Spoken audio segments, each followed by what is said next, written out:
Hi guys! For today's video ay magluluto ako ng merienda. At dahil gaya-gaya ko, gagayahin natin ang niluto ni Miss Abby Marquez na tikoy. So guys, for today's video ay magluluto naman tayo ng merienda. Kasi dahil nga meron tayong tikoy dito, lutuin natin to noong katulad sa niluto ni Miss Abby Marquez. Ayan o, lalagyan natin siya ng cheese. So ayan. So ito lang yung ingredients natin. Tikoy, cheese, lumpia wrapper, at itong slurry pang pandikit dun sa natin mamaya gagawin natin. So tara na guys, magluto na tayo. So ito guys, may cheese tayo dito. Ito yung tira ko pa nung nagluto ako ng ano ba niluto ko? Basta may niluto ako nun eh.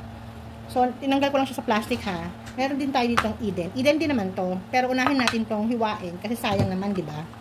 Ayan, hiwain natin siya nang ayon sa gusto nating hugis, o di ba? Pero dapat parang tikoy muna ang ano ko, no? Oo, tama, tikoy muna, wait lang. So, ito siya guys, oh, di ba? So, wait lang. Patay na, gunting. Yan. So, kahit tapos na yung Chinese New Year, at meron naman tayong tikoy, ay lutuin na rin natin, di ba? Hindi ko kasi naluto ito. May plastic pa ba? Meron pa, no? Oh, may plastic. Pero, wag na natin tanggalin kasi hihiwain ko eh.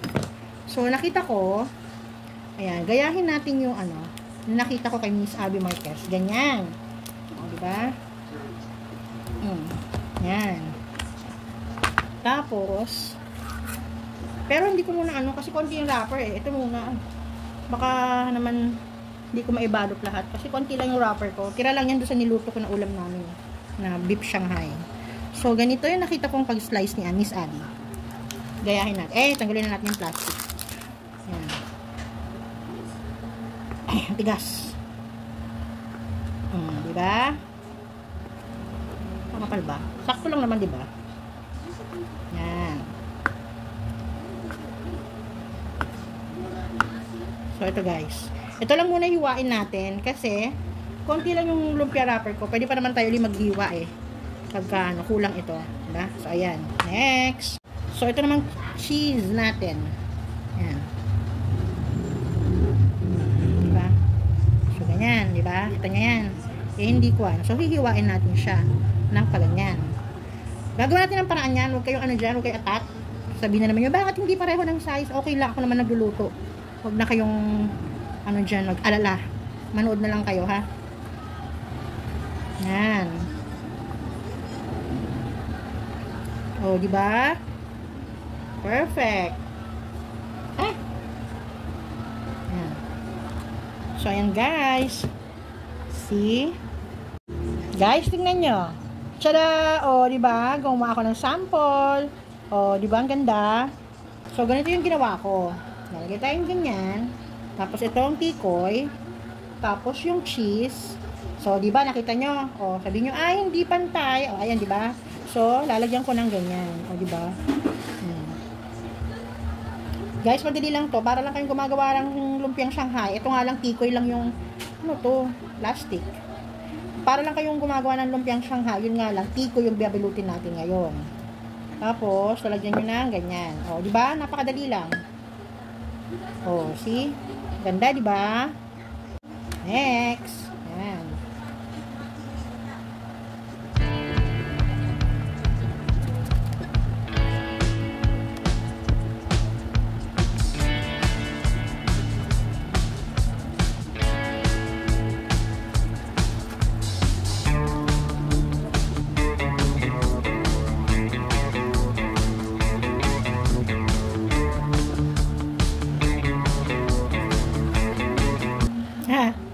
Guys, maliit siya. Lagyan natin ito. Ayan. Diba?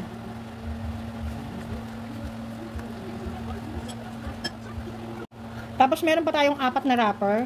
Dalawa na lang yung tikoy natin. Mag-slice ulit tayo.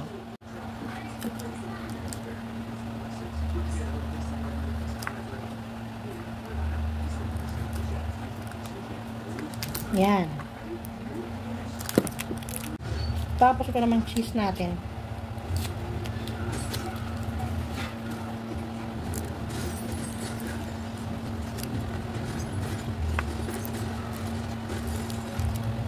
Yan, 4 lang. 4 na slices lang.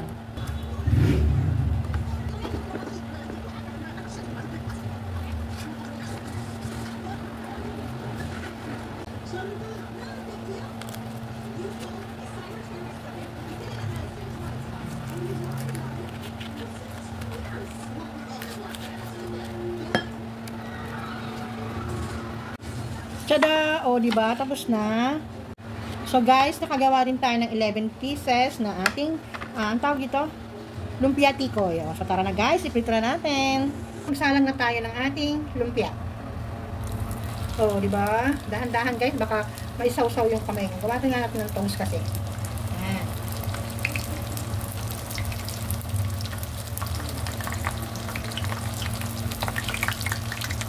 Yan. Tama na muna yan, guys.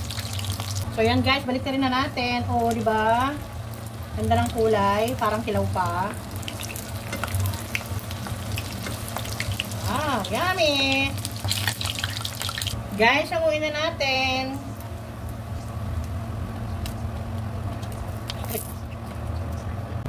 Tada! O, diba? Ito na po ang version ko ng lumpia tikoy. Sana nagustuhan nyo. Thank you for watching. Bye! So tara guys, tikman natin. Oh, di ba?